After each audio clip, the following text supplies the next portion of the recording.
Hello friend, आप सभी का स्वागत है मेरी चैनल छोटी बड़ी बातें में। तो आज की मेरी कहानी है पति पत्नी और वो। रवि और नेहा की शादी को 10 साल हो चुके थे। दोनों की जिंदगी सुखी थी। एक खूबसूरत घर, एक प्यारा सा बेटा और सहज रिश्ता। रवि एक मल्टीनेशनल कंपनी में मैनेजर था, जबकि नेहा एक गृहिणी थी। उनकी जिंदगी में सब कुछ सही चल रहा था, लेकिन कभी कभी एक रास्ता उन्हें अंदर ही अंदर खाए जा रही थी। रवि दिन भर काम में व्यस्त रहता, मीटिंग, टारगेट्स और फ्लाइट्स की दुनिया में खोया रहता। दूसरी ओर नेहा का सारा दिन घर के काम, बेटे की देखभाल और सोशल मीडिया पर गुजरता। लेकिन इस शादीशुदा जिंदगी में रोमांच धीरे धीरे कम हो रहा था। फिर उसकी जिंदगी में वो आई, रिया। रिया जो रवि की ऑफिस में नई ज्वाइन हुई थी। स्मार्ट, आत्मविश्वासी और आकर्षक। उसके हंसने का अंदाज, उसकी बातें, सब कुछ अलहदा था। वह अपने काम में निपुण थी और जल्द ही रवि की टीम में एक महत्वपूर्ण सदस्य बन गई। शुरुआत दिनों में रवि ने उसे एक सामान्य सहयोगी की तरफ देखा, लेकिन धीरे धीरे उसे एहसास हुआ कि रिया के साथ वक्त बिताना उसे अच्छा लगने लगा था। ऑफिस की मीटिंग के अलावा लंच ब्रेक में भी दोनों साथ बैठने लगे। रिया के विचार और जीवन के प्रति उसका नजरिया अलग था और यह रवि को आकर्षित कर रहा था। शाम को जब रवि घर आता तो भी अक्सर उसके दिमाग में रिया की बातें घूमती रहती। नेहा महसूस करने लगी थी कि रवि अब पहले जैसा नहीं रहा, लेकिन वह समझ नहीं पाई कि उसकी वजह क्या थी। रवि अब घर पर काम समय बिताने लगा था। कभी ऑफिस के नाम पर देर से आना, कभी मीटिंग के बहाने फोन पर व्यस्त रहना। नेहा को महसूस होने लगा कि कुछ तो गड़बड़ है।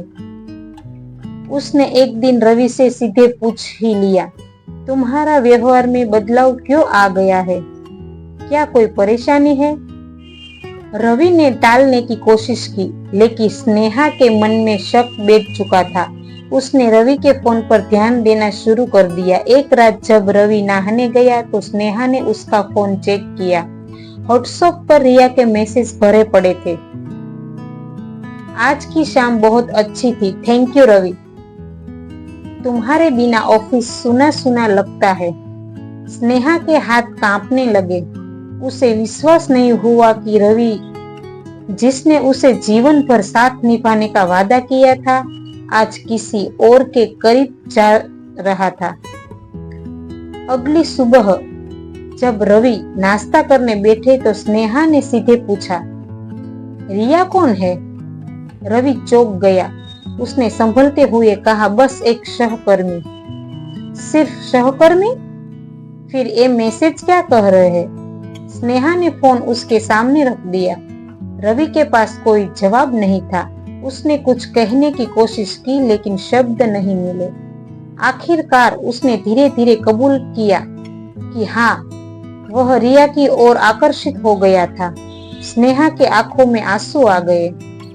मैंने तुम पर भरोसा किया और तुमसे उसे तोड़ दिया। रवि ने महसूस किया कि उसने नेहा के साथ गलत किया। रिया के साथ जो भी था वह केवल एक आकर्षण था, लेकिन स्नेहा के साथ उसका रिश्ता प्यार और विश्वास पर टिका था।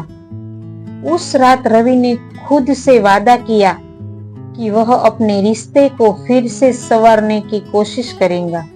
उसने रिया से दूरी बनानी शुरू कर दी और अपने घर परिवार पर ध्यान देना शुरू किया।